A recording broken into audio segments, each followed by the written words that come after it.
You're listening to Last Word Radio, where you get the last word.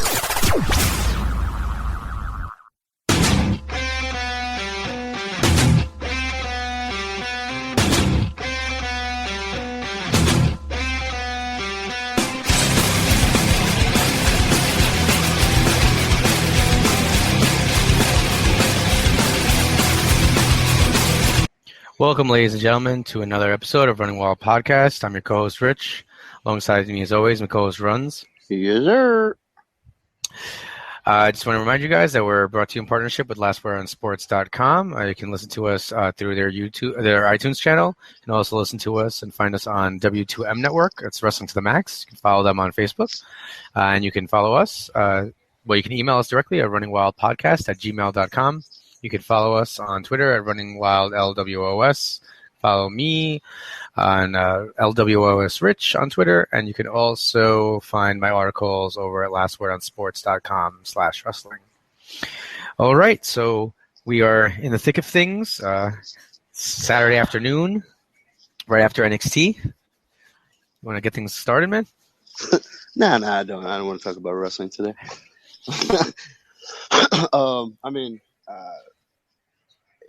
There's not much to say about NXT other than it was phenomenal. Wait, AJ was there? Top to bottom, it was just an amazing show. I mean, we go into NXT with such high hopes and such confidence, how these guys are going to kill it and everything's going to be good, and yet it still surpasses it every single time.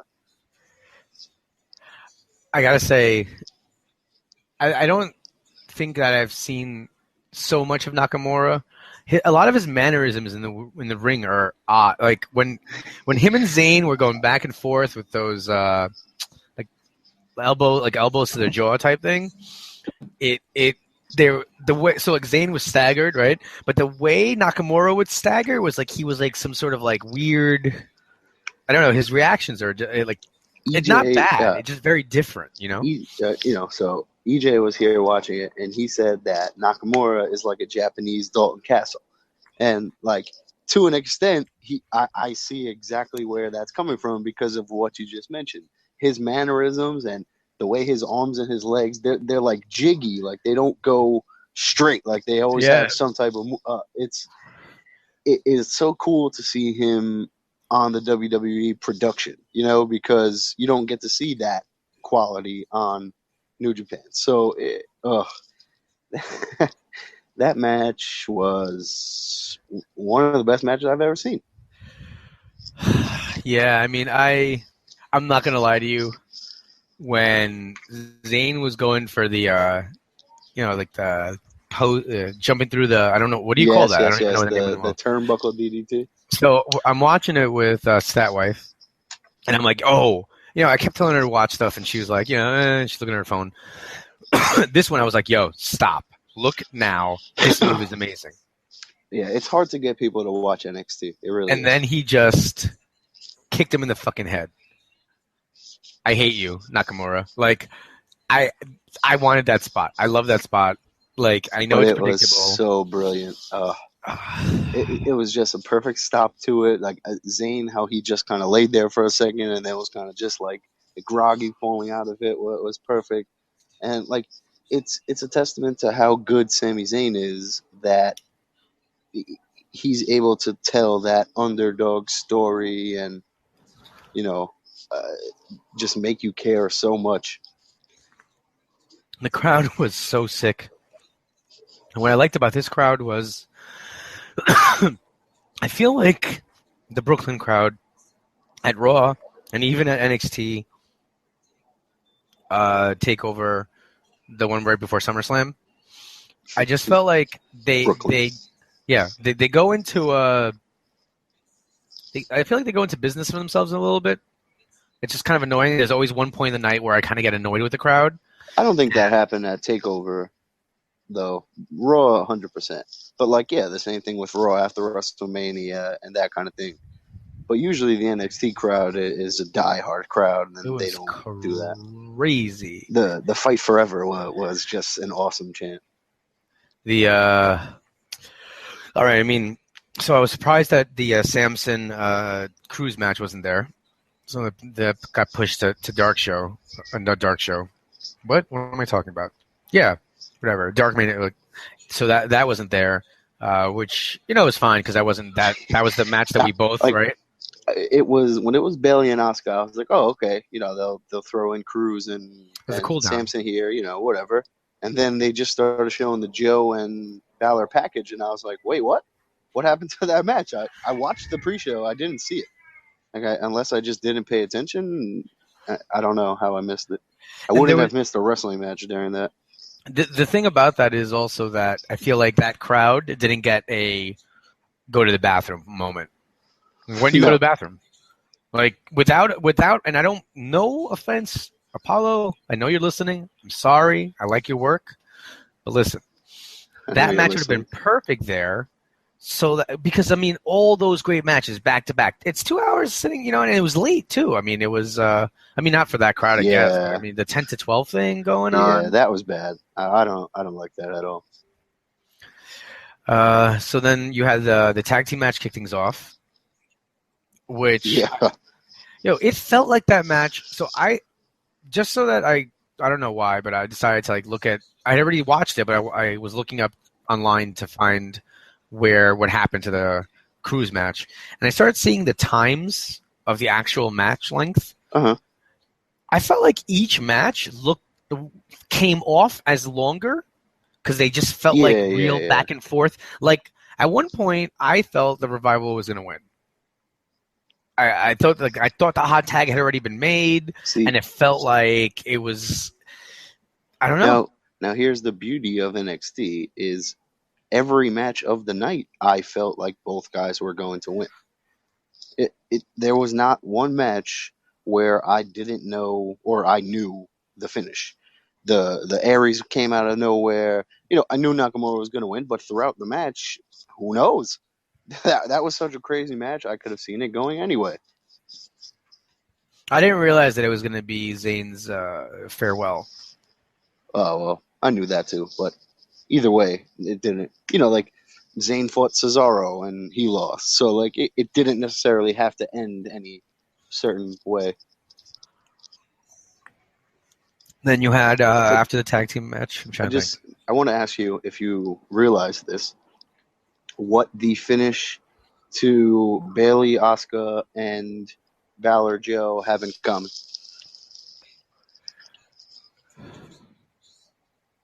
Bailey, what they had in common? Yep. So Bailor kicked off the rope. Yep. And caught him. Yeah, maybe I'm getting foggy because that's the last one I watched before I went to sleep. The Asuka match. She made Bailey pass out. Oh yeah. So what do they have in common? I don't know. They were both the finish to Austin Brett. Survivor Series, Brett kicked off the ropes. Yeah. And WrestleMania, Austin passed out. That's really weird. Kind of weird, right? That both of those finishes were back to back. I could just hear a stone cold. Well, in this business, good finishes get used again. And we told a hell of a story in those matches. I'm not surprised. In this business. Yeah, sorry, yeah. Business. 100%. It's so many times. I think officially we need to start doing that. Just talking about the business. Did you hear? I was listening to GP. This is just a quick thing. That one of the things that's not allowed to be brought into NXT. To the rest of WrestleMania was fanny packs. Listen to the. Yes. I heard that. That was awesome. And they said how are all the wrestlers going to get in? Oh man. All right. So then the Alpha match was great. I was really happy with the way it went. The dueling Germans was cool. The what match? I'm sorry. During the tag team title match. The dueling Germans. Yeah. Yeah, when they tried to grab onto each other and like stop it from happening, that was cool. And like when he crawled underneath the ring and grabbed Jordan, like the Oh Revival is man, just so smart, man. They're such that good heels. was amazing. And like Uh, just exactly like we kind of predicted, I believe. The American Alpha was that team to put an end to the Revival's tactics and all of that, and now they got to find new ways to cheat and win. So that'll be good. That makes for good stories. It makes for good TV. American Alpha is hot as hell right now. The crowd loves them. So roll with it. and by the way, I just want to ruin something for our listeners and for you. Looking under the ring apron, just so you know, I always assumed that it was dark, that you couldn't see anything, and that it would be impossible to maneuver. I can tell you, and we don't have a lot of time to cover this, so we'll talk about it, I guess, next episode. But I did my little ref thing, and I looked under the ring yesterday, and I was like, it is so easy to I actually had to. One guy crawled in the ring, and I picked it up. The fans were like, "Go look!" And I lifted it up, and I'm like, "It's going to be hard to see, right?" Like I'm anticipating I can just legit sell. Like I don't have to sell. It's real that I can't see anything. I look under, and I'm like, "What?" I can see everything. I'm like, I turned around. I was like, I have to make believe I don't see anything. Like, and I throw my hands up. But yeah, I never really thought it was like pitch black. Oh, I thought it was. I don't know why I believed. You can see a lot underneath the ring when they pick it up, but that is pretty funny. I really thought it was like a dungeon down there. Like I thought it was for some reason pitch black. You believe you believe the kayfabe stories of underneath the ring. Yeah, I really did, and I'm not gonna lie to you, peeking behind that curtain, just it broke my heart a little bit. I was just like, oh, because tell yourself that's just that FSW and everywhere else is pitch black. That's actually what Stat Wife said. Because I brought it up. We had this conversation was this morning, so it's fantastic. All right, let's see. So then we had Corbin and Aries, right? Yeah. Which I really like Baron Corbin, man. He's big, just, by the way. Yeah, I didn't realize how big he was. And that's what makes me like him. Like he looks believable, and I can believe that this guy is just a tough, thinks he's better than you guy, and he's going to prove it or do his best too. And I think yesterday was a little bit like he just got a little too cocky and cost himself the match, and let Aries crawl back in. Yeah, that. I mean, I love Austin Aries. Yeah, it was great to see him. Stat Wife wasn't very excited. She's like, the quote of the night was, "I know this guy. The few times you've made me watch tits and ass." That's, by the way, direct quotation. I've seen him, so I know who he is. And I was like, oh, okay. Well, I thought you'd be more hyped, but it kind of knocked me down a peg. But and see that match again. Aries is debuting. Corbin is a beast, so who knows which way it's going to go. And not for a second did I really believe that Aries was going to win. Like when he was doing the whole like, come on, like come and get me, I thought Corbin was going to pick him up, hit his move, and then that was it. But no, Aries had a nice counter, rolled them up. That was it. I liked how did you notice the moment where it was like heel Aries and face Aries were fighting each other as he was going when he had that pin, because it was like he almost instinctively went to grab the tights, but then was like, no, I'm a face, and like had to like, I'm gonna hold here. Like I just thought that, I don't know, it was like a flash. Obviously nothing against Aries at all, because personally, face or heel, I'd use the tights. I mean, I just feel like it's whatever. That's not even cheating. That's like parking outside by a hydrant and running into the store. Yeah. That's not cheating. Just getting one over. Yeah. Like whatever. Yeah.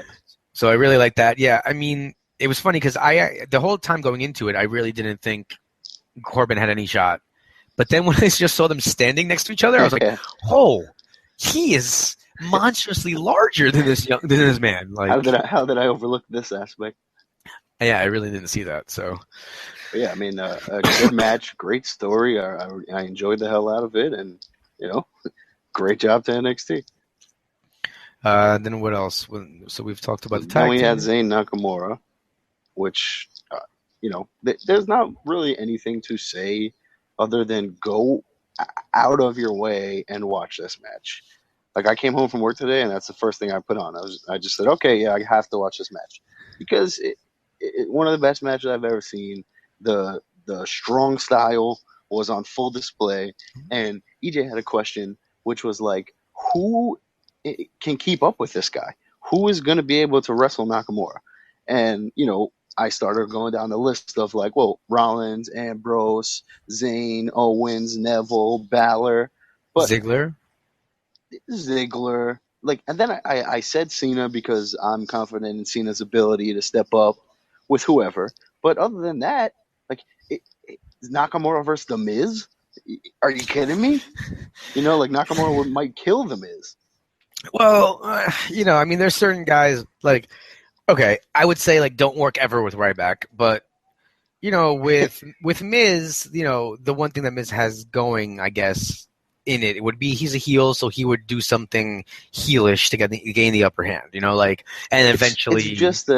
It's just literally two different worlds. Like, The Miz is strictly WWE and, like, nothing else. And, Nakamura is this, like, real type of fighting style. Like, really quick pace, strong strikes, knees, elbows, forearms. It's such a clash of styles that it would, like, stand out too much. So, he doesn't ever have to wrestle The Miz, but I'm just saying, like, those type of strictly WWE guys, it's really going to stand out. Yeah, their styles are in a clash, I think. Yeah. Like, he can, speaking of, he can wrestle Styles, he can wrestle Samoa Joe. There's a lot of guys he can work with, but that's like the next generation of stars. What about the guys who are also there now?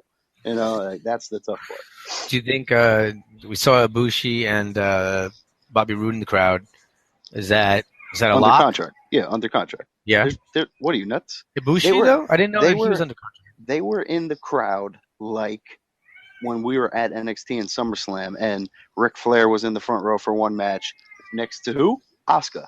And then when the match ended, then it was somebody else in that seat. Then when the match ended, then it was somebody. So, like, they're planting those people there.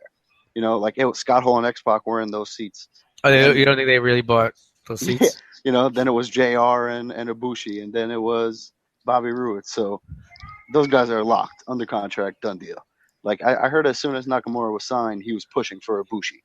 And so he's going to be in the Cruiserweight series. Him versus Zack Sabre is, should be crazy.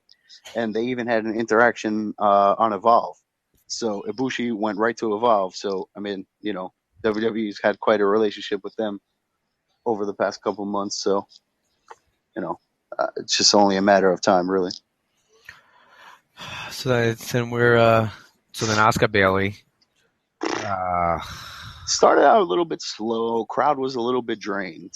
Yeah, they picked it up. It's the NXT problem. Yeah. Man, I love those. I can't wait to see those. You guys can't hear this, but I'm doing see this. I don't even. I mean, the blow up gas car wash. Yeah. Man, those guys are the best. Yeah. I can't wait to see that on Monday Night Raw because I feel like they have a lot of them now, but like I want like double the amount of They'll those. They'll probably be like none because no one cares about the Divas on Raw. I mean, if you remember at NXT Takeover Brooklyn, I popped hardest for those things. Yep. I was like, yep. That's probably the most you'll ever see until like WrestleMania, Oh, man. WrestleMania would be sick. Like, I'm just, But I don't know when Bayley comes up. I don't know if they need, well, they do, but I don't know if they need her right now. Maybe she could stay in NXT for a little bit, SummerSlam or something, come up, but I wouldn't be surprised if it's tomorrow or soon. I mean, I'd like to hear her say something like, it's not the 4-horse divas, it's the 4-horse women. Yeah. Oh. But that could also be a Shane thing, but we'll see. But yeah, hell of a match. I really enjoy that. I really like Asuka's character, the like, oh, she's going to smile at you and kill you. Like, that's a cool little aspect to her. because it goes with the outrageous gear and the flamboyant colors and everything. That gear must be so hard to make. I was like looking at it, like there's so many really different bad. parts to it. Yeah, it's really strange, but she's a beast, man. And I really like the end sequence where, you know, Bailey stood up and then she brought her right back down. She passed out. That was done to perfection. And it's so perfect that it was Bailey, you know, the perfect face. Yeah, she really is. I was talking to the stat wife about when Bailey comes up to the main roster and she gets to see more of her. I was like, it's over. I was like, you're just gonna cry all the time. Yeah. Oh, she's like, no, and she's like, why you say that? And I'm like, just watch. Yeah. I'm like that. The interaction with all the little girls and everything. Yeah, Bailey is the Sami Zayn of the Divas, like to a grander scale too. Yeah, that's kind of crazy to say. Yeah. And then we had our main event, which, you know, got slowed down by the headbutt and the blood, but was still a fantastic match and told a good story. I think the blood even added to it a little bit, other than them having to stop it every couple of minutes. But I mean, what do you feel about? Okay, you're on the network, right? Yeah, but he was like gushing. All right, I just. Like that wasn't sweat blood. That was like real blood. You know, like it was dark on his face. Yeah. All so right. Like that's, you know, like then if it gets in your eye, you can't see. So I like them stopping it because I like that. It's boxing. Like it provides a little bit of realness to it.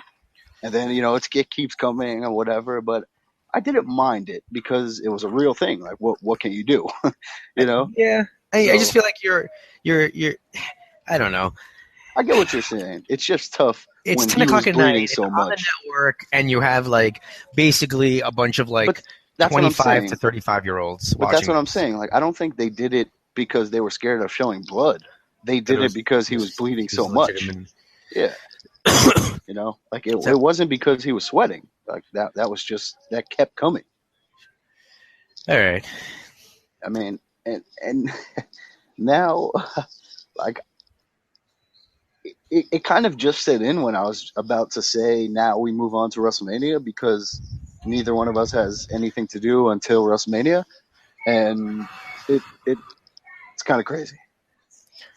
I mean, I can't. This whole weekend. I mean, it's only Saturday. It's 4:00 on Saturday right now as we tape this. It'll be out and shortly after we finish, so you guys can listen to it. You know, tonight maybe you can listen to it while maybe you'll be listening to it while you're watching Hall of Fame, and there's just like action. You put it on.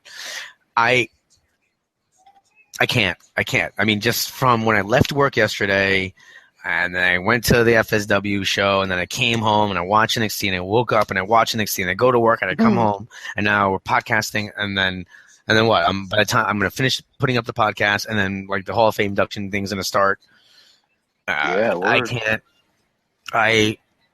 I don't know. I kind of want to take NyQuil after the Hall of Fame induction and just not wake up till like what time is the pre-show? What time does the pre-show start tomorrow? 5 o'clock. It's 5. I want to sleep till. I'd like to sleep till about 4:45. I want to wake up and just like I'm gonna go to the bathroom and WrestleMania. Yep. I can't even. And now here's the thing: WrestleMania is legitimately 7 hours long, right? No, 6 hours long. Because the post-show, I don't know. No, 6 hours long. The pre-show is 2 hours. Yeah. And there are 4 matches on the pre-show. 4. So I heard that they might be changing something. So at least 1 full hour is matches. You know? Pre-show. That's what I'm saying. But so there's 2 hours of the pre-show. Yes, some of it will be nonsense, but at least 1 hour of it has to be entrances, matches, you know? So it starts at 6 o'clock. It's such a packed it's actually such a packed pre-show that I feel like they should have a pre-show for the pre-show. An intro to the pre-show matches to the pre-show. Like why not? I could do an hour of straight just like full background on every match. And there's so many matches that they could do that. Yeah, I mean, you're talking to the wrong person because I could clearly do that for 2 days. Like, you just show me everything from these angles. But Man, they should go back to using the WWE app and do like an hour of just like Jeopardy style wrestling trivia. Imagine an hour of Jeopardy style wrestling trivia before the event to get you hyped. That would be great if they did something like that, like win a trip to WrestleMania by, in this trivia contest. Like, I don't even know what I would do. Like we would win that shit. That WrestleMania encyclopedia is going to come in handy once more. I mean, WWE encyclopedia.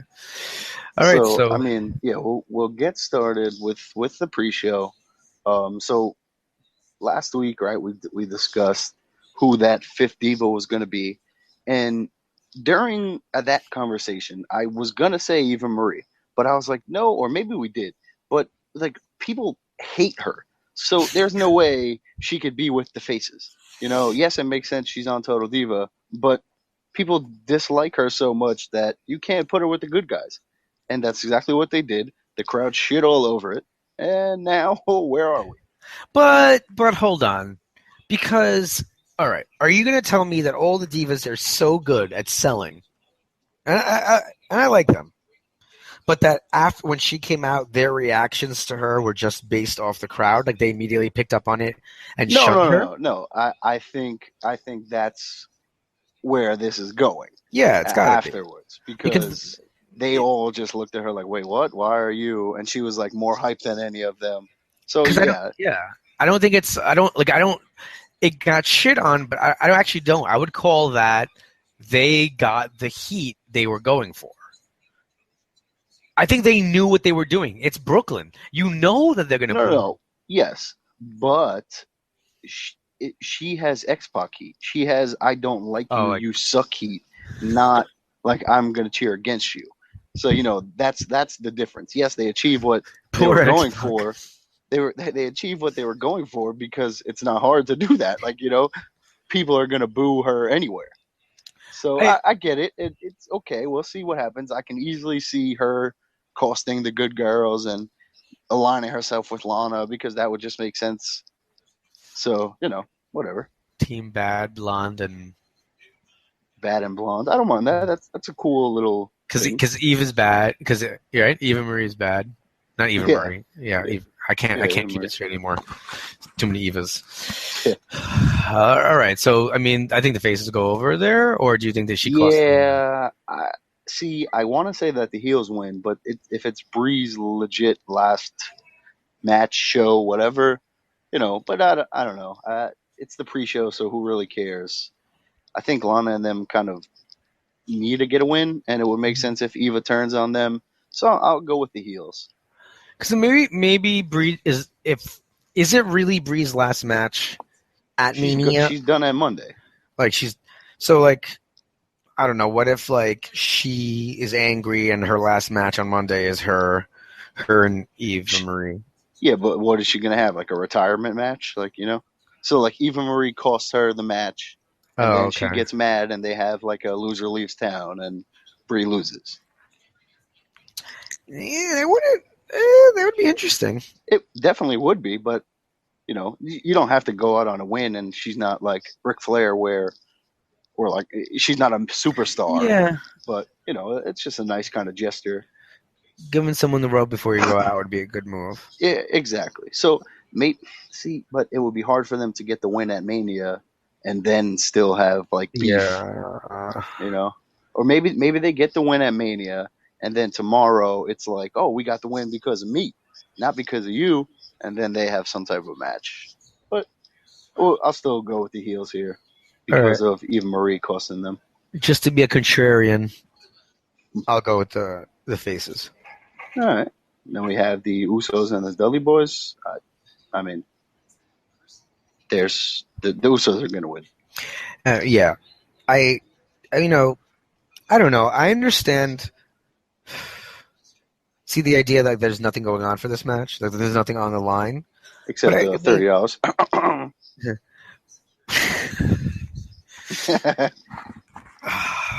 But I'm okay. Like, why does there have to be something? Like, I feel like they just have beef. No? Who? The Usos and the Dudleys? Yeah. So, like, I don't. I don't know. I've but read other that- places and stuff that people are like, this is like a kind of a waste of a match, and I'm like, it's not. Like, it's a tag team match because the guys have been feuding. Exactly. I get that like sense, but yeah, they couldn't be more wrong because exactly like not every match can be for the title. Sometimes they just have to be because I don't like you. You know, And you isn't the stand in my complaint- way. And I think the complaint with the tag team division for a while was that it was weak and you only had, a Yeah. couple of teams. So now you Well, actually. But we still have those same couple of teams only because it's still the Usos. But I get what you're saying. At least there's there's 2 tag team matches, kind of on the show. So I like that. And the Dudleys and the Usos are both good teams. Gonna put on a good match, so it is what it is. Have there been any updates about the Battle Royal participants? No, I don't believe so. Because like Strowman hasn't been announced, right? No, none of the Wyatts, I don't think. So I just don't know, like, what happens. Like, who's gonna win it? Is Big Show gonna win it again? No. Mark Henry? No. It's not going to be. I don't think it's going to be any of the guys that they've been telling us it's going to be. I think that's kind of the whole point. Like Big Show won it last year. If he wins it again, then you might as well kill yourself. What's the point of having the Andre the Giant Battle Royal if, I get it, the biggest guys are supposed to be the winners, but I think they're keeping Strowman and them away from it. Even though it's only like Strowman and Rowan now. Yeah. But I still think it'll be Strowman who wins this, unless they give us some type of surprise. But it's the Battle Royal, so why would you do that? Like Eric Young. Well, like I was thinking Bobby Roode, but maybe. Man, if they have Rude and Young locked up. I feel like they would have shown them both together. Maybe they're just not signing Eric Young. Maybe that was just his own thing. I don't know. But I heard they are interested in him, so maybe they are just bringing him in on his own. Maybe they'll bring them in as rivals instead of friends. Stat Dog disagrees with you. Yeah, clearly. We have a lot of stat people in this half of the podcast. Stat babies crying in the background. Then we have Ryback and Kalisto for the. Did you give a prediction for the Battle Royal? No, I mean I thought it was Strowman. The reason I was asking because I wanted to know if he was formally announced. Oh yeah, no, I don't believe so. Truth, Goldust, Big Show, Social Outcast. So many people who are going to lose. Yeah, everyone. I mean, it would be amazing if one of the Social Outcasts won. It just comes down to the 4 of them. Just to give them some. I don't know. Just to be different. Like it's the pre-show. Who cares? Like, once you put it there, Once you put it there, you made it. But I get it. You want to keep it a semi-serious thing and meaningful. But it can have its moments. All right, and then Kalisto. We have the U.S. title. The big guy. I would be like perfectly okay with Ryback just killing Kalisto. Yeah, that's what I thought was going to happen. Just straight squash. But I feel that I don't know. I mean, see now this is another part of it that I don't know. An hour of the pre-show is going to be on USA Network, right? So I don't. Does that? I feel like it might impact the way they book that match. Why? Like if it's on. Okay, because if you get Ryback title change, right? And that's on the USA Network. Then I think that's that if for some reason somebody's watching the pre-show in USA and hasn't already got the network, maybe because the way they think sometimes is like we need to get like a couple more people to sign up, which is like ridiculous. No, yeah, I definitely agree with that. Because I feel like if it was on the main card, I think Kalisto would have had a possible. Well, no, wait. Here's what I'm saying. I'm sorry. I think that if it was on the main card, then you give then Ryback wins. Now, I don't know. Maybe you don't have a title change. Maybe you just have the little guy being the big guy, and they keep going with the angle after. Wait. I'm going back and forth. I don't know. You literally just said because it's on the pre-show that means Ryback is going to win. Now you just said because it's on the pre-show that means Kalisto is going to win. Because it depends what hour it's on. If it's on the USA hour, I see a title change. Well, I think most of, or if not all of the matches will be. It's either going to be all the matches on the pre-show or all of the talk on the pre-show. But I don't really think they're going to split it. It matters. I think that would make sense. So who are you going with here? Ryback. Kalisto's had it for a little while. He hasn't really done anything. Ryback is in a new character. He's trying to prove he's a beast. So why not give him the U.S. title? Put it on a big guy or the big guy. And let him have a run. I've liked this new character for Ryback. I just feel like it would, for me, the feud would be a little bit more effective if Kalisto keeps it, possibly, right? And then, see, I'm going so back and forth on this. Part of me thinks Kalisto keeps it, and then to prove Ryback that he could win over him. And then Ryback destroys him the next time. Or maybe they're just push Ryback, actually just have him destroy him. Yeah, I think that's... All right, let's go with the Ryback. I'm going to go with the Ryback now. I think you can talk yourself into either way, because the story it writes itself either direction. All right, I'll officially on record go with... the big guy. Yeah, Ryback. Yeah, I agree. All right, what's the first match of the night? Now we are on to the 4 hours where, we will be in a fog, quite literally. The first match has to be the IC title, no? Yeah, okay.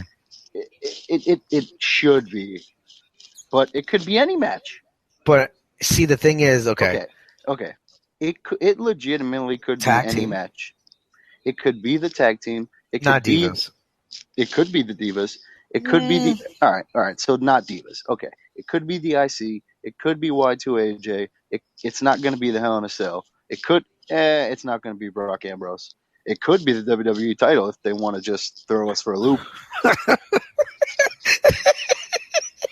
No, I'm sorry. It's just the idea that you're sitting at WrestleMania, the card starts, and then boom, title match. Would you I don't know. I mean. Then you end it with Take a Shane. Okay. All right. I think it's IC title match. I believe that's going to be a contender, but I could see it being the tag team because I think New Day is going to get such a crazy pop, especially since they would have inducted the Freebirds the night before. But they're losing. Well, perhaps we're in a disagreement there. I don't feel that they're losing. So.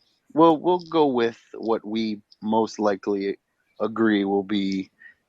How about we go in order of just kind of match excitement? All right. So the Divas is first. Yeah. It's just the way that it works. I don't know. I might be a little bit. You're gonna like. I think I might be a little bit more excited for the Divas match than I am for a Y2AJ. See, that's why I said it's by default because I'm very excited about this Divas.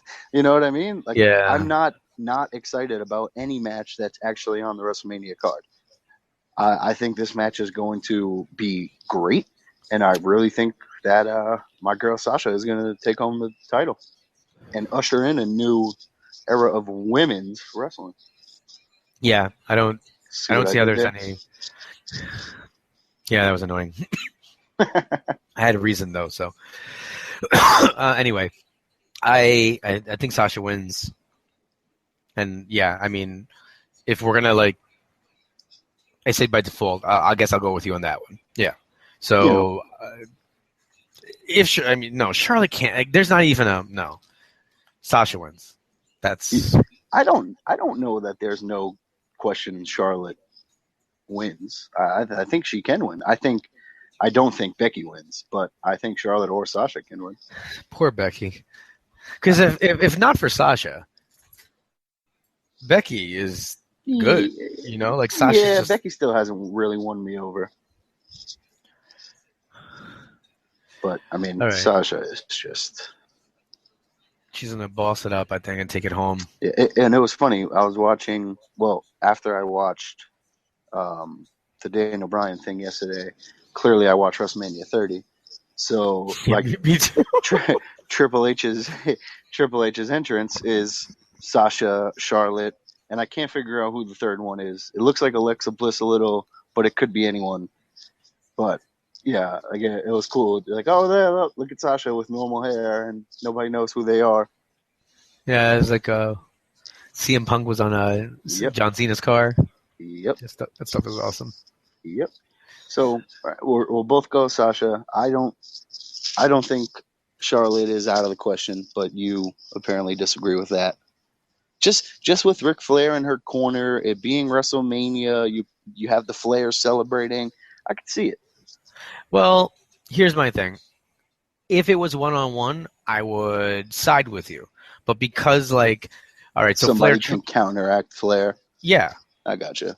You know, maybe that's what happens. Maybe Becky counteracts Flair, and in that, Sasha ends up getting the upper hand and winning. Yeah, like Flair Sasha comes makes a up, statement. Bank on it.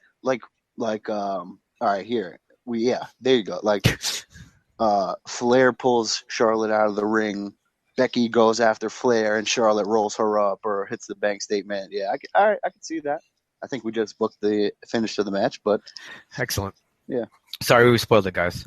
Yeah, so then we'll go Y2AJ, which, I mean, I am very excited for this. You know, whatever it was, a month or two ago, I said how just much I hated this Jericho, and he was boring me, and he was terrible. And seemingly, obviously, he listens to the podcast and felt that he personally offended me, so he changed it up. He's been great ever since him and AJ like teamed up. He's just been a whole new person. You know, he's gone back to that just cocky, arrogant Jericho, and you know that's the Jericho I know and love. Yeah, no, he's been entertaining. I mean, without having Ralphus and the cutoff shirt, I think this is my favorite Jericho. On one of his podcasts, he talked about like one of his favorite moments was when they did the Price is Raw, and like so I rewatched it, and his just like, do you remember that they call him out and he just comes out with like the frown on his face and he just walks, and then like he's just like yelling at Bob Barker the whole time. It's fantastic. It's hilarious, man. I love that and I forgot where I read this or that he wears like he came back and started wearing the tights to be like a heel, like because like you know he thought it was like. You know, he likes the tights better, so he wore the briefs just to kind of like purposely like you know be like I don't know kind of a jerk and be even more annoying. Yeah, I love what does that say about all the guys who legitimately just wear the tights and are like faces like you know like he's kind of like slipping them like yo by the way you're really annoying with those. So I don't really think there's any way Jericho wins this at all. If Jericho beats AJ Styles at WrestleMania 32 after losing to Fandango at WrestleMania 29, there's something wrong in this world. Yeah, that would really just be cruel. But Fandango was a WWE creation and AJ Styles is not. So there's always that. But come on. Jericho is not that kind of person.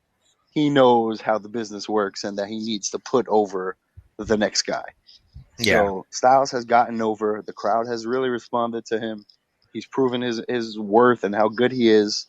So let's give him the win here. It's going to be a good match. They're going to try and steal the show. They're not going to, but they're going to try. So I'm excited for it. All right. Yeah, I agree with you. AJ wins hands down. There's no debate there. And then I believe next on the excitement list would probably be the tag match. Yeah. And New Day, 3 members versus League of Nations, 4 members. Since New Day's face turn, League of Nations has really won me over.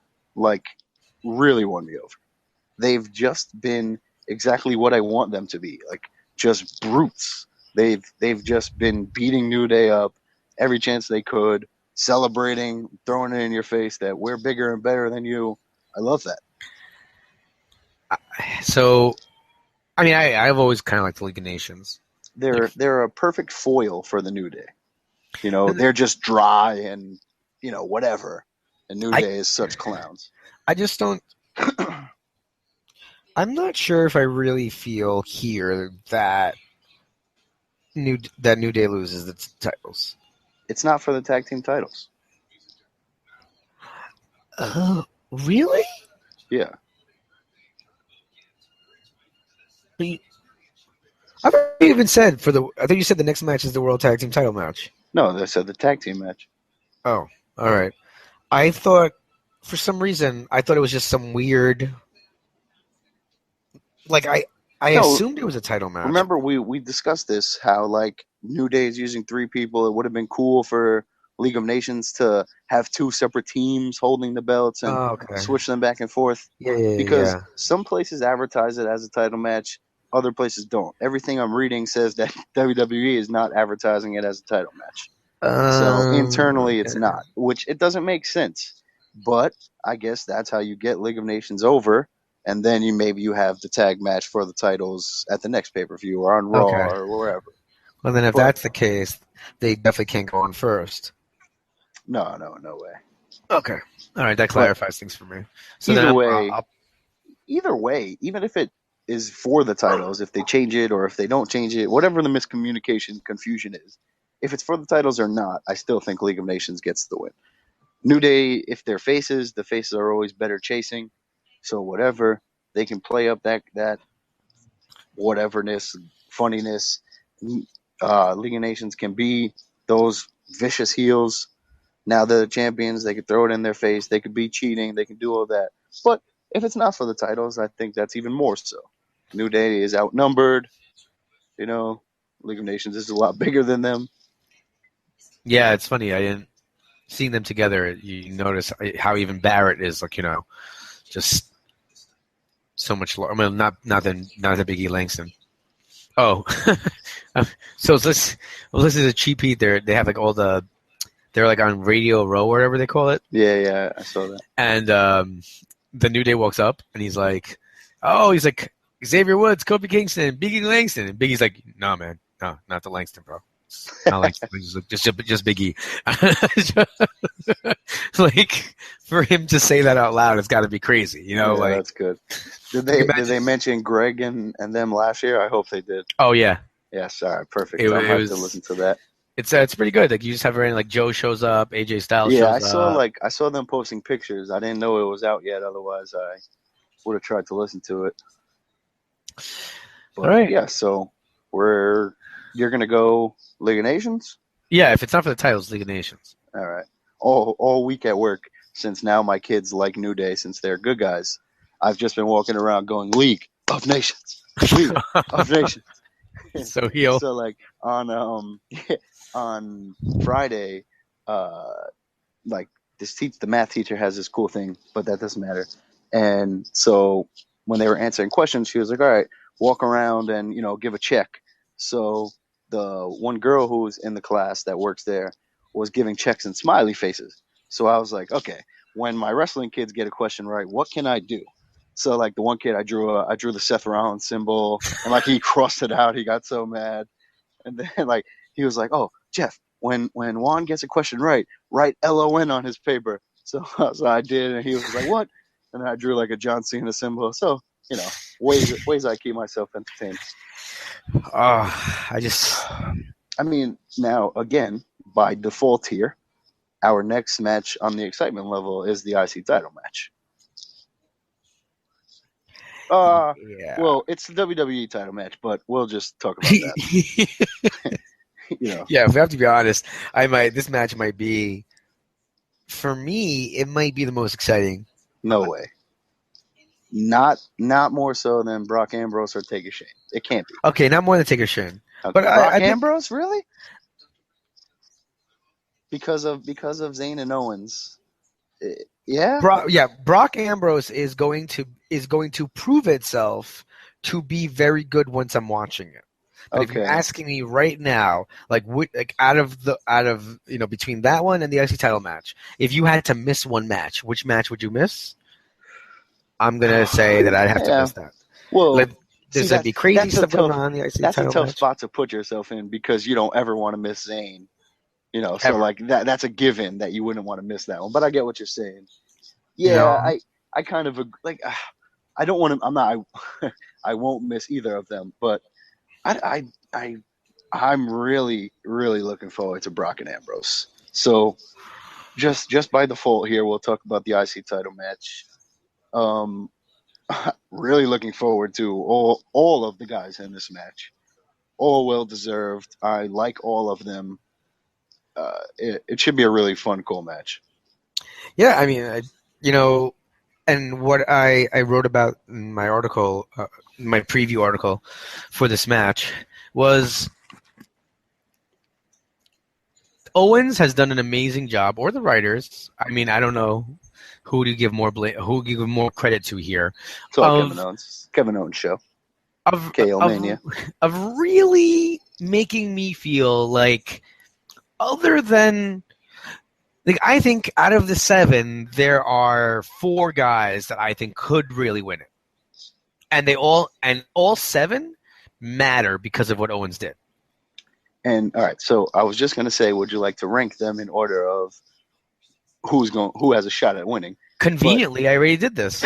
Perfect. So it'll be nice and simple.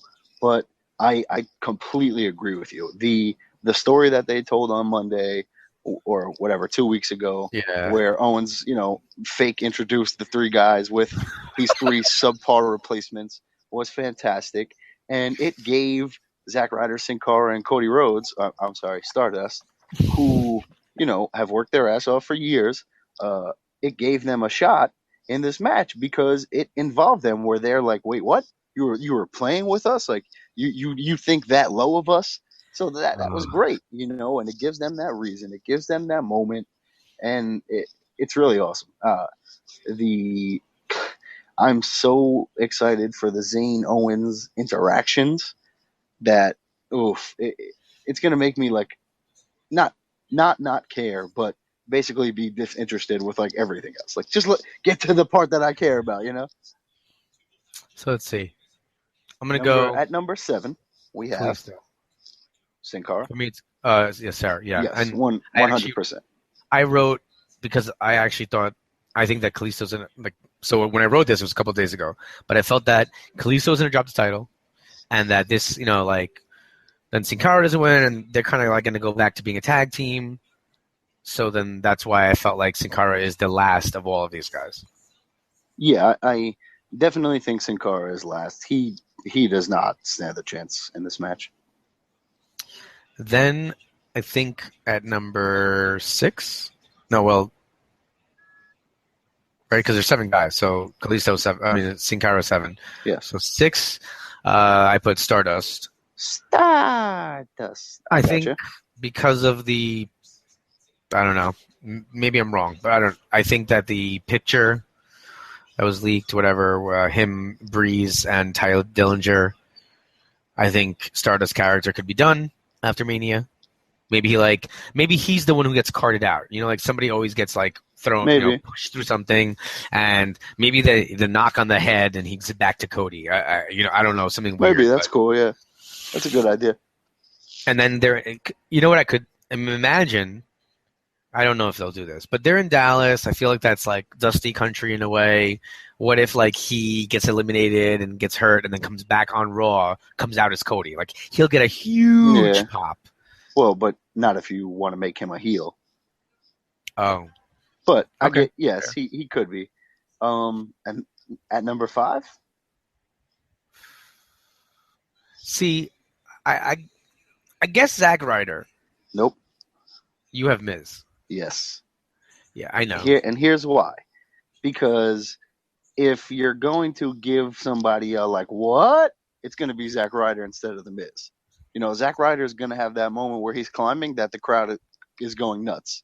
Miz is not going to have that moment. So Okay. just All right. strictly because of the crowds, like Pop Santino, level. you know, it's Oh like my that. God, Like that was Santino crazy. being at the end of the Rumble or Elimination Chamber, it's like that. You know that guy's going to get a good reaction, so you're going to put him in some good spots. I just hope this lasts for Zack Ryder. You know, he's had some good singles matches. He's had some good promos. Like, give this guy a shot. Put him on the show. What the hell? You know, I bet you Vince is probably pushing him now because he's like, oh, you see, he's together with Emma. Good choice. All right. You know what? Yo, That's the first good decision you made since you joined this company. that could be no. It would be like, wait a minute, who's that guy with Emma? Hire him. Oh wait, he's already on our roster. Yeah. Oh, okay, let's use him because he doesn't. He doesn't know who he is. Oh, that's a good one, man. Because we know how much Vince likes to get involved in people's relationships. That's fantastic. I gotta give him credit where credit is due. She's a fine piece of ass. Man, this guy's got some balls on him. He's got some grapefruits. Let's push him to the moon. I mean, this guy's barely getting dark matches, going after this hot piece of ass. I don't get it. That's good stuff. All right, so you have Miz at 5. I have Ryder. I understand why you have it there. Yeah. So 4 or 5 are the same, just swapped. Miz is he's a former WrestleMania main eventer, man. He's a must-see champion. There's a keyword in there, former. All right, so then that leaves us with what am I? Ziggler, Zayn, and Owens. All right, so I believe is that order. Ziggler, yeah. I mean Ziggler, then Zayn, then Owens. Yeah, I mean, I feel like the finish has to be the way Benoit. Hold on, Chris Benoit. This one guy. Ben Voldemort? Yeah. Ben Voldemort. The way Ben Voldemort lost to Edge when he was like about to grab it and just got like brutalized with the chair on the shoulder.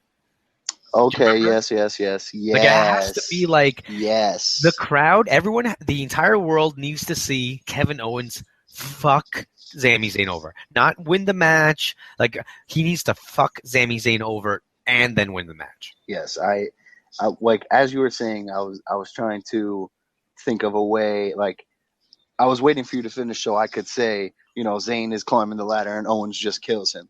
And you said it perfectly. Maybe there's a table somewhere, or maybe he just hits him with the chairs. He's got to do something to just take Zayn out, make everyone feel bad for him, and make everyone know that it's about these two and not everyone else. And that's another thing that I think is good about this match is all 6 of them have a reason to hate Kevin Owens, but the other 5 guys are you've been taught that they're background players.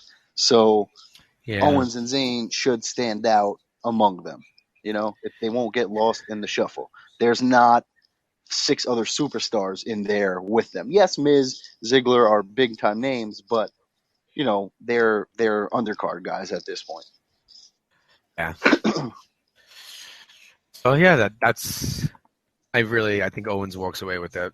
Yeah, KO Mania. I think it gives him such a good platform to brag on and just talk shit.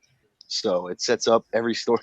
He can feud with these 6 guys for the next 6 months. To a year, he could just feud with each one of them. Yeah. No. Yeah. But I think Owens wins. He goes on to feud with Zayn. He goes on to feud with Styles. Then all that gets intertwined. So I think you need Owens to hold on to that. All right. By the way, is the Divas match is just a 1 pinfall, right?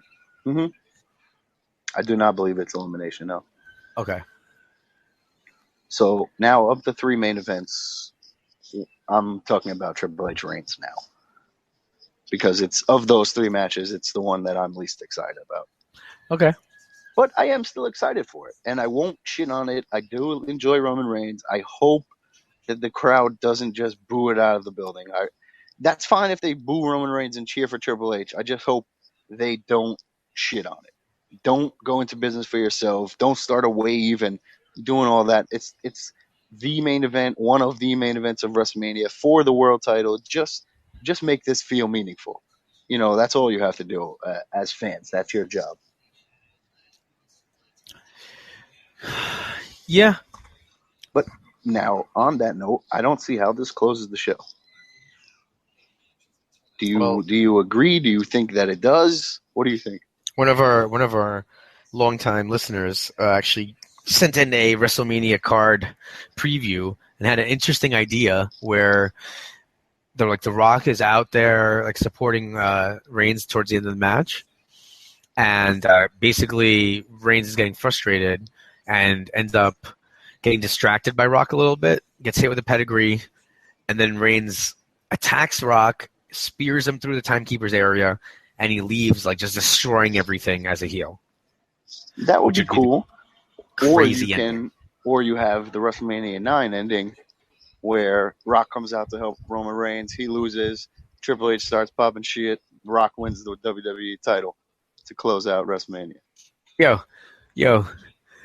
Like when that happened, just on a side note, at WrestleMania 9, I was so happy. But every year that I watch WrestleMania over again, it makes me want to vomit. Yeah. That Hulk Hogan had that pull. Like, fuck I don't want to you. win the tag team titles. I want the world title. Like, you're a piece of shit. Yeah. I'm sorry. It just... Yeah. Just putting yourself over. And Mr. Fuji, you've known Hogan for how long? Why would you even do that? I would He thought he had him, man. He had him. It would have been great if suddenly Fuji breaks character and goes, "No, you're Hulk Hogan." Yeah. It's WrestleMania. I'm not going to do that. Like, that's what I get it that you're supposed to believe that like all the bad guys are stupid, but like it would be great if they were just like, no, what do you always win? What are you, stupid? I'm not fighting you. Like, imagine somebody comes out to challenge Undertaker for the WrestleMania spot. It's like, you know what? I want you one-on-one the Monday night after WrestleMania. Like, why? Well, come on, man. It's WrestleMania. I mean, I could beat you on Raw, but I'm not going to beat you at Mania. That would be amazing. I don't know, man. I don't know. I don't know what to. I agree. I don't know what to expect from this match. I don't really know what to say. Have you heard that it's being advertised as a no DQ? I've heard rumblings of that, but I feel like I can't confirm everything, so I didn't buy it completely. I'll be okay with that as long as it's not too much, because you can't have Ambrose Brock no DQ and like all craziness and then have Triple H Reigns be a similar brawl. And, I get it. That's been the build, is they've both been brawling, and so it makes a lot of sense. So I'll be fine with it. It makes sense to be a brawl because they're not going to have a catch-as-catch-can wrestling match. No. So, but I mean, the guy at the deli was like bad-mouthing Roman Reigns, which I thought was amazing. Like, he barely watches wrestling. He's like, what has that guy done, man? Why is that guy done? Why is he going to get the title? He's like, no, man. So he said he thinks Seth Rollins comes back and does something to cost Reigns. I mean, it would be a good idea to have some type of finish, schmozzy work kind of thing in this. I don't know. I really don't know what you do. Or the most amazing thing ever, and Cena comes back only to turn heel at Mania and help Triple H keep the title. Oh, and the crowd would go crazy. I don't know. Okay, yeah. I don't know, like... Or does Cena turn heel by helping Roman Reigns win? Yeah, well, Cena can't turn heel because... He's finally heel. Everyone boos him anyway. Yeah, then everyone would just boo him and Roman Reigns. They would be the best faction. I don't know. I think... I don't know. I think I'm going to say Triple H wins. He controls the belt. Shane controls Raw. You have that. You give Triple H maybe some more feuds. I don't know. Maybe like you can't keep Reigns chasing it though. This is 2 years in the making. Here's the thing. If it's the last match, Reigns wins. I'm sorry. Like I don't. But everyone's gonna boo. Like I get what you're saying. You're trying to end WrestleMania on the high note, but I don't think that would end it on a high note. That's going to end it on a like, ugh. Which look, Vince isn't shy about doing either. Yeah, because here's my thing. I'm kind of starting to realize this a little bit more. All right, Reigns is a good guy. He's supposed to win. He's been right. I mean, yes, 100%. If it's anyone but Roman Reigns, and you just Sorry. Computer's giving me a message. If it's anybody with Roman Reigns and you just write the story out, it's got to be the face. And I know it hasn't played out that way, but I used to kind of despise people at events who root for good guys when I'm like, for faces, and I'm sitting there going like, what are you, 8 years old? Do you not realize that the better guy is the heel? But part of the fans' role is almost right. Like you're supposed to boo the heel and cheer the face, right? Mm-hmm. If technically speaking, if you were to go watch your friend wrestle, and he's a heel, right? To really like help him in a way, right? You should boo him, right? Because that's the reaction he's supposed to get. I don't know. Yes, but I cannot in good conscience be a grown man at a wrestling show fake booing people. Like, oh, I can't do that. Sam Roberts does, but I can't do that. But that's what I'm saying. Like, I couldn't be like, oh, boo, Kevin Owens, you suck. Oh. Yeah, but it's not just about you. Like, oh, man, this guy's you fantastic. And me are different. But, I don't know, the women, children, Roman Reigns, it's a kid's show, right? Didn't he say that the other day? Yes, I 100% agree with you. But in a crowd of 90 to 100,000, you're not going to have, well, you're going to have a lot, but they're going to be outnumbered or out volumed by the grown men who are cheering for Triple H and not Roman Reigns. And that's got to be a scary thing to have that as your main event, not knowing what crowd you're going to get and not knowing if this crowd could legitimately just shit all over that match. What if they just start doing the wave and chanting CM Punk? That would be horrible for them to end WrestleMania. They don't want that. They want, even if it's not ending on a happy note, they want you ending on some type of excitement, not bored out of your mind, just, chanting reckless things. Man, I want to, as big of a Punk fan as I am, I literally, every time I want to find the person who starts it and just pummel them. Just straight. Like, I want to beat someone until like there's like pieces of like their face between my knuckles. Jeez. It's getting me that angry at this point. Nah. It's been over agree. 2 fucking years. Yep, he's gone. Give it's over. Like, let it go. If he comes back, great, he comes back. But he's not coming back anytime soon. So I don't know. Like, I like CM Punk, and I'm actually starting to hate him. Yes. Because I hear the chants. Yep. Why not? Be funny. Just go, I am drunk, which would be close enough to CM Punk, but then not saying. Stop. What is he? Is he Beetlejuice? Is he just going to show up? Like, you say his name 3 times? If everybody in the crowd chants his name, he's going to come down the aisle. Shut up. Okay, I'm sorry. No, I mean that's been welling up inside. That last episode was Virgil. This episode, it's the CM Punk chants. I can't. Yeah, you're right. The match would be it would be horrible for that to happen. I really. And I'm just putting a message. If anyone, go ahead. If anyone out there is going to Mania and you are near the person who tries to start the CM Punk chant, it's going to happen at some point. Just hopefully it doesn't happen during the show. I don't want this to be in a court of law, but just make sure they stop it. I don't know, man. It's a struggle to find a spot to put this if it's not at the end, because then it has to be towards the end. Maybe right before Taker Shane. I don't know, but I don't know how you end it. Maybe they surprise us. Maybe they get the crowd to buy into Roman Reigns somehow through the match, and they're able to turn it for him. I don't know, but do you think the post show will do anything to tie into, like? It might. They never do a post show, ever, for anything. Yeah, well, they used to. When they first started, they had one every pay-per-view, but then they just stopped doing it. They just did the pre-show.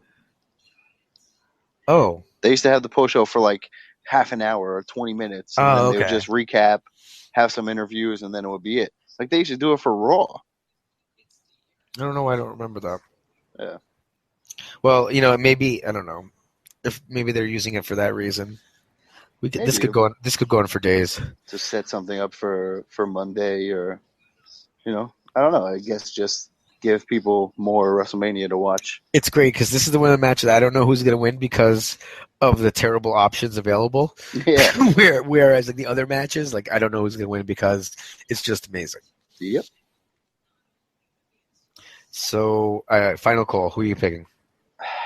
I'm gonna say, and I'm gonna be wrong. I'm just gonna say Triple H. I'm. It's got to be Roman Reigns. It too long definitely of a chase. has to be. And the only way, it's almost like, do you remember when Lex Luger, it was like he's gonna win the title, or maybe in '94 against Yokozuna. Yeah, and then he just never won it. He won by count out. Like it's just, they were like, "Yo, you know what? This is a terrible idea." Unless that happens to Reigns, and I don't. At this point, they've already kind of done that. It's got to be him. Maybe they push him to that limit where he snaps. Maybe he wins and then defends the title in a house show and gets injured and he's out for like 10 months and then we don't have to talk about him and worry about it. I don't hope for that, but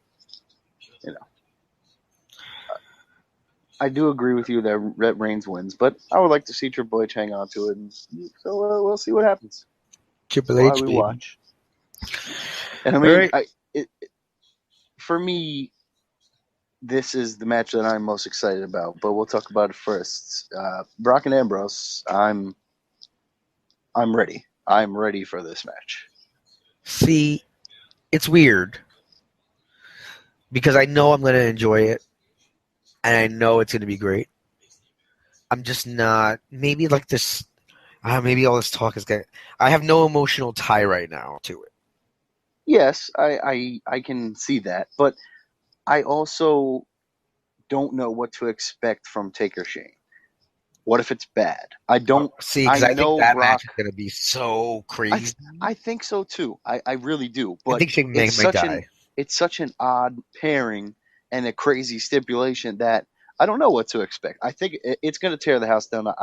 It's going to be great, but I'm not positive of that.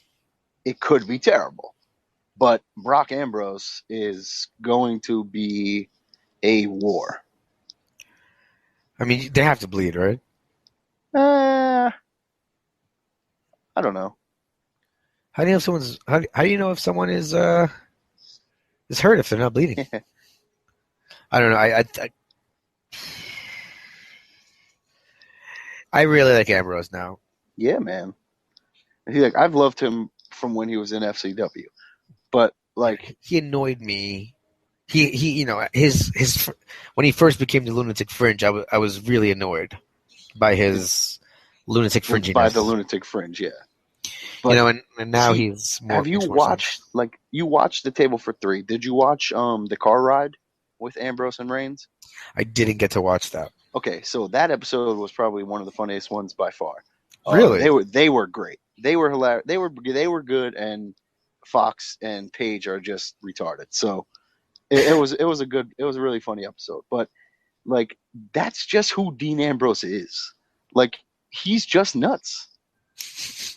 He's just that kind of quirky, strange guy, and it makes me so much more invested in his on-screen character because that's just how he talks and that's how he acts in normal life. So I love it because there's nothing that is out of the question for him. Well, I love that character. But now, because I feel like when he first started doing Lunatic Fringe, they were trying to catch him.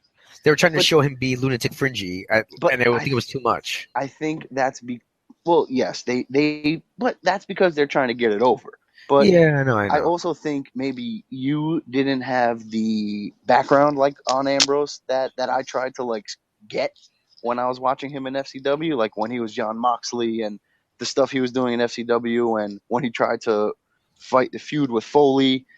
And they had all that stuff, and with William Regal. So, I knew that he was nuts from everything that he did previously. So, when they started pushing the Lunatic Fringe, it was okay, this is just their whack name for it. I always knew that was his character. So, even in The Shield, even wherever, he still played that character. He was always the crazy one.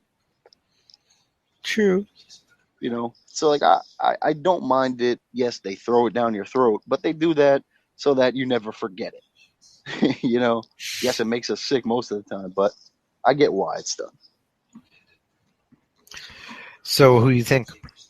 I'm gonna say Ambrose just purely with my heart. Yeah, I think I'm with you. The Paul. All right, so since the 21-1, right?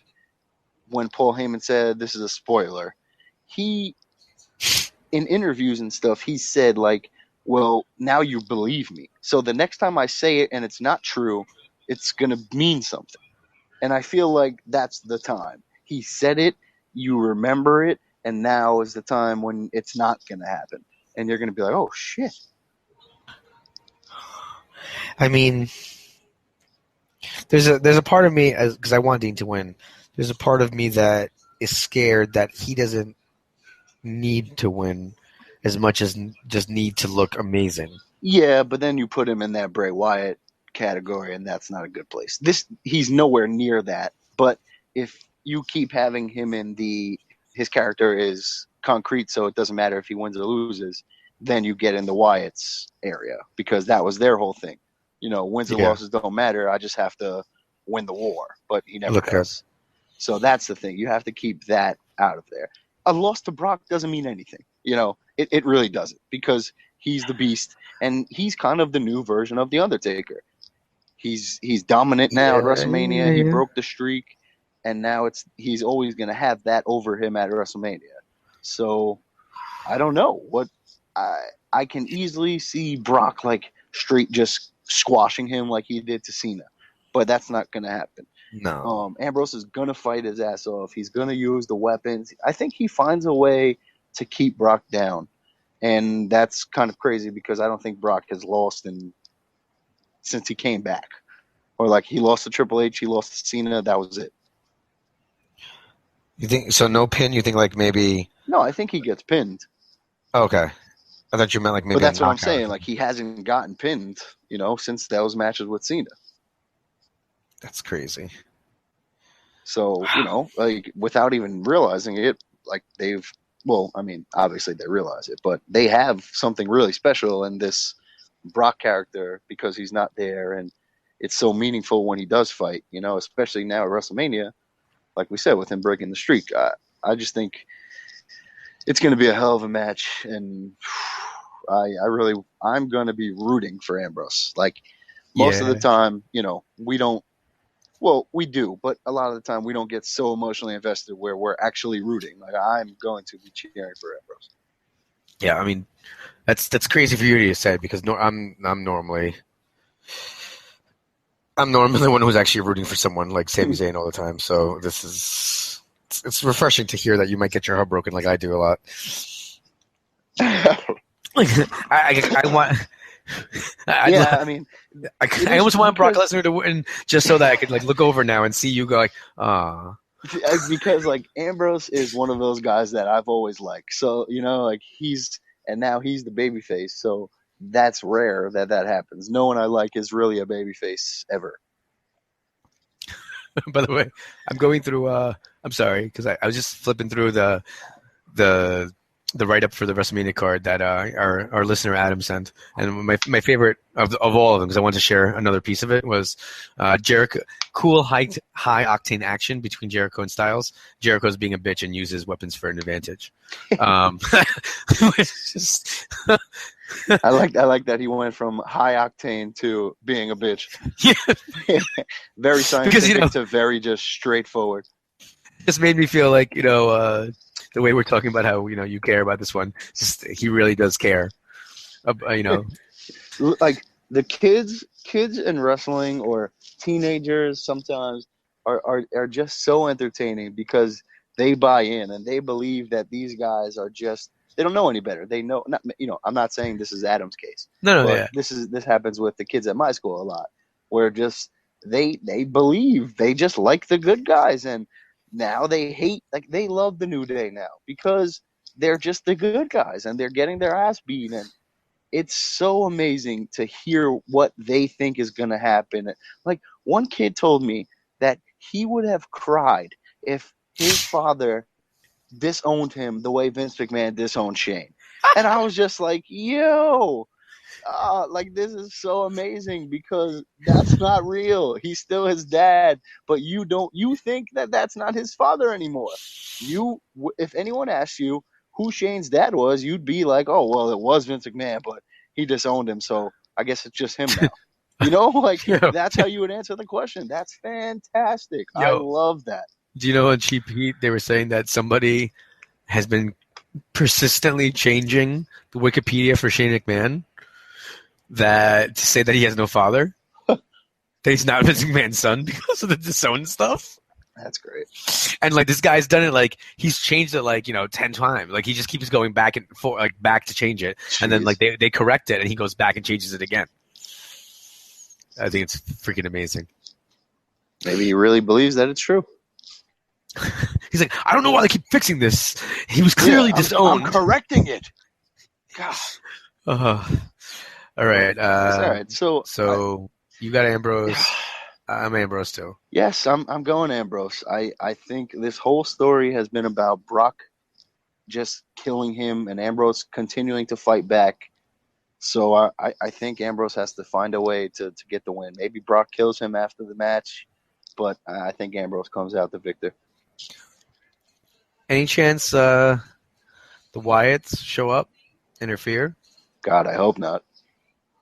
All right. That would ruin this. It would ruin it. Okay. Stay away. And I think a win for Ambrose here sets him up to be the next guy. Yeah. And I think that is much, much needed right now. So, you use that Undertaker rub, you use the Brock monsterness, and you make a superstar. You make a guy that everyone is going to know Dean Ambrose, not, just the diehard fans. It's, by the way, on a side note, Statwife's cousin does not know who Stone Cold is. I was like, what? Okay, I don't even understand that, but fine. But the point I was trying to make is, who was the face?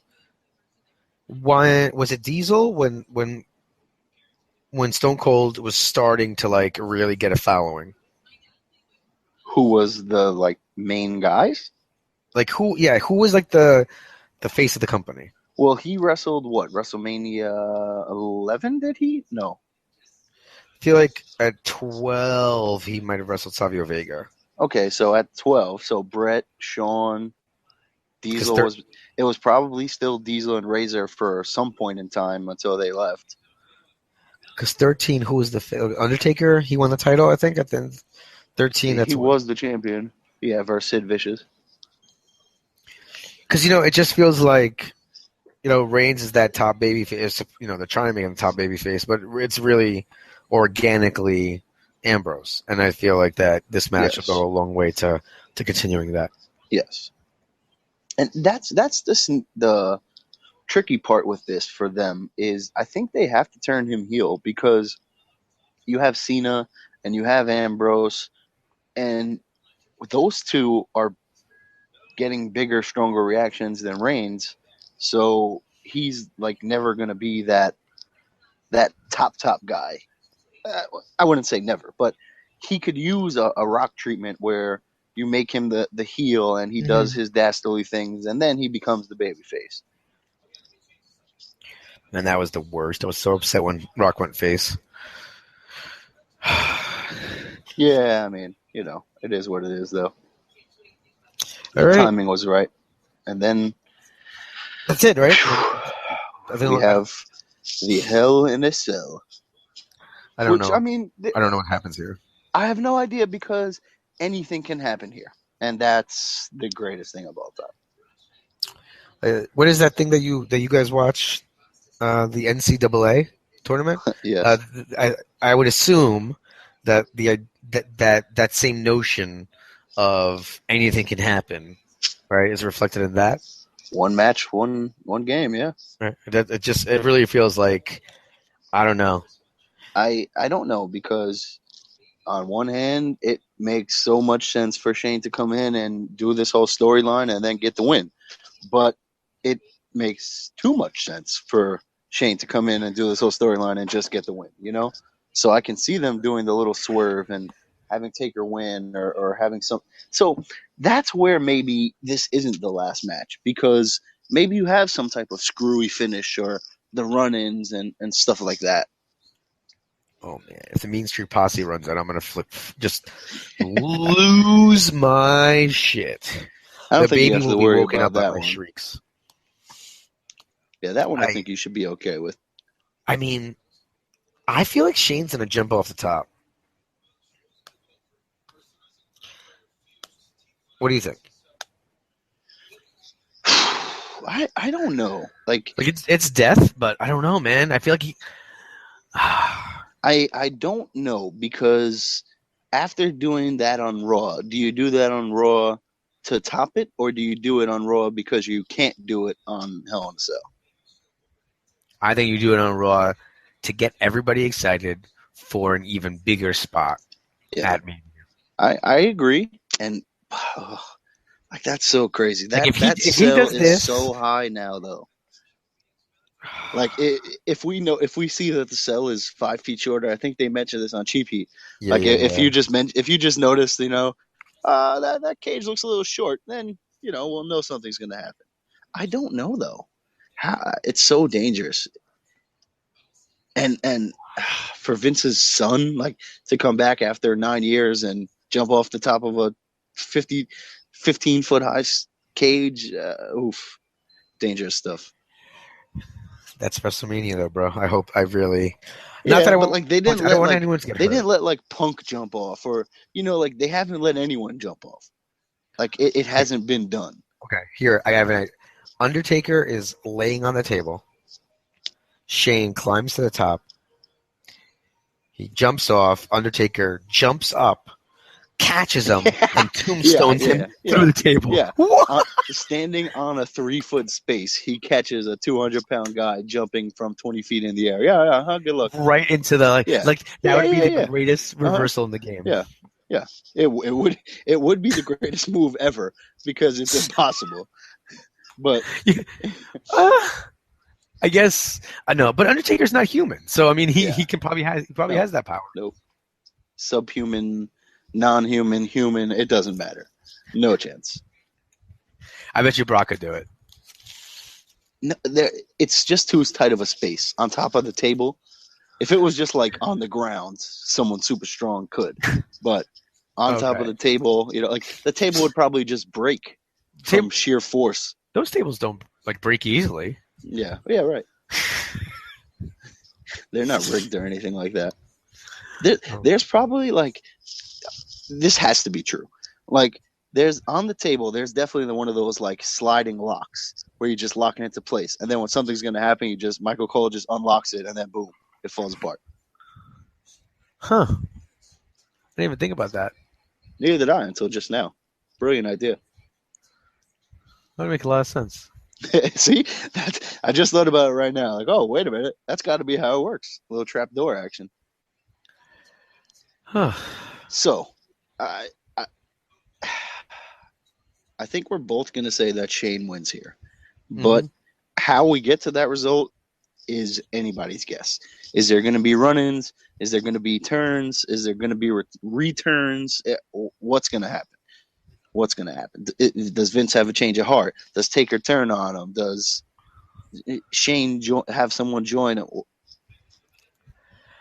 I'm throwing my arms and hands up in the air right now for all you who can't see. I'm going to say something that's infuriating to our listeners. I don't want to talk about it. Yeah, I know it's coming. Yep. I think that's the best way to do it, because either will sound genius or stupid. So I'm just gonna say Shane wins. I'll agree with you that something crazy will happen.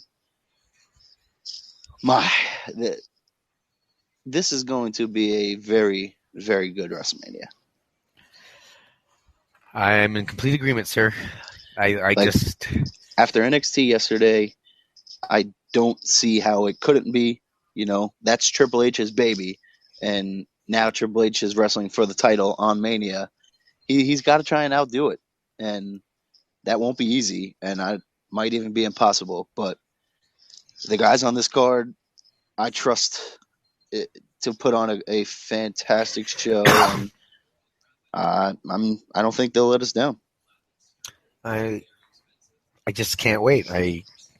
I'm almost angry that I have some 24 more things hours. to watch. I have some more things to watch right now, but 24 hours. I hope I can find something that's akin to what we've provided you right now, which is just a full filled hour that gets you closer to Mania. I honestly can't.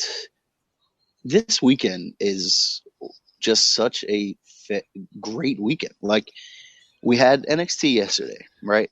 And during NXT, after NXT, my favorite basketball team, the Boston Celtics, beat the Golden State Warriors, who, I don't know if you know this, have now 8 losses on the season, and that was their first loss at home in 2 years. That's Chris Mullin's team, right? Yeah. Chris Mullin, Mitch Richmond, Tim Hardaway. Yeah. All right. So they're 68-8. So just to put that in perspective. So that was quite a roller coaster. We had El Clasico today, Real Madrid, Barcelona. That was a great game. Oh, who won? Real Madrid. We have the NCAA Final Four tonight. We have the Hall of Fame tonight. We have 6 hours of WrestleMania tomorrow. It is just one hell of a sports action weekend. Yeah, I mean, if you guys haven't ordered the network, don't wait till the 11th hour at this point. Just Rich. Make sure you guys get that. I would actually I want to watch just Mean Gene talking. That's what I want. Put Mean Gene on for a straight 24-hour marathon where he's just like, guys, I'm really not joking. Please. He's like, okay, I know I've said this for the past 23 and a half hours, but now you're really waiting until the 11th hour. He's just totally defeated. Like, okay. What more do I have to do? Yeah. Just order the fucking show. Oh, if Mean Gene just cursed, I don't know what I would do. Like, I could hear my mom curse. I could hear my dad curse. I could hear a priest curse. But for some reason, I can't hear Mean Gene curse. Yeah, it's strange to hear people like who, when you watch them, never curse, then curse. It's really, really weird. Like, wait, what? Where the hell did that come from? You guys can't curse on TV. How can you curse in real life? And they've actually shown clips of him, like, I think some outtakes where he did. Yep. He's like, "What the fuck was that?" And I'm like, "Whoa, man, what?" Yep. Because he looks like a weird, like, wooden dummy. I don't know, like one of those, like, just mad peaceful acts. And it's going to be an exciting show. We'll be watching it together and going through these ups and downs.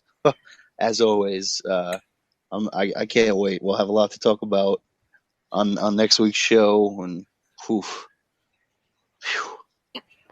it almost feels like we need to almost tape earlier next week because it's going to be so crazy. Just because we're going to have this and Raw. I mean, the Raw after WrestleMania has always, the last handful of years been something, special. And with the rumors of the Bullet Club and these new signings, Nakamura, Rude, who knows it? Who knows what happens? What if Shane wins? All hell could break loose on Monday. We don't know if there's a brand split. We don't know if guys like Nakamura, Zayn's there, but Nakamura, Corbin, Joe, Balor, what's going to happen with those guys? Do they get called up? Do they get put on a show? It's going to be fun. It's going to be fun. All right, ladies and gentlemen, I think we're at our end. Just go through my little spiel before we finish. Make sure you guys... We're brought to you in partnership with LastWordOnSports.com. If you are listening to us now, you know where to find us. All right. Go enjoy WrestleMania. Go enjoy Raw. Enjoy this hell of a weekend. You guys are going to just have basically just remember that this is the podcast and this is the weekend that is just too sweet.